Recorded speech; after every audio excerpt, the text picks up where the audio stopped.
Today we have received some Venom 3 release date update, and it looks like the Venom 3 is coming very much sooner, and we are actually going to be get bombarded by this Sony Spider-Man universe films, which actually does not feature any Spider-Man.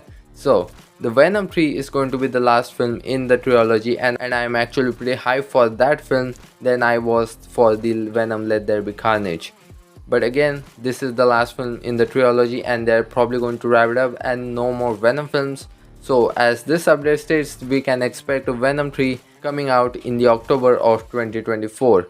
And matter of fact, 2024 is also going to include Madam Web and also the other Sony Spider-Man universe film. El Muerto is also will be coming up.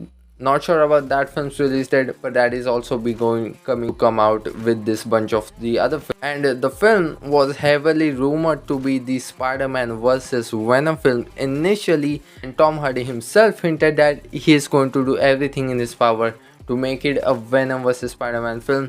But again, the things doesn't looks to be coming out that way.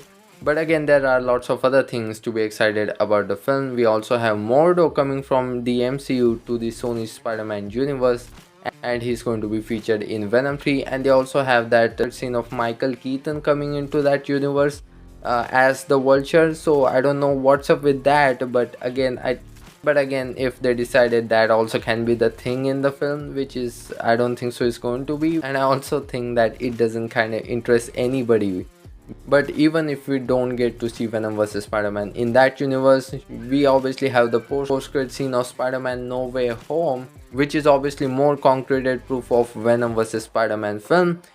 So MCU is probably going to be featuring that, and they probably even have come out to that conclusion, because you're going to have two Venom vs Spider-Man film, or maybe they're just going to try to focus on one storyline going up against Spider-Man. Because you know, Sony and Marvel are obviously working together, and obviously that also kind of doesn't make sense, even though it is pretty cool and awesome to see two films. So again, they probably have come to that conclusion, but Sony Spider-Man universe doesn't even have an established Spider-Man already. So whatever it is going to be, but I'm pretty hyped for Venom 3, and it looks like we are going to see very interesting films coming out next year.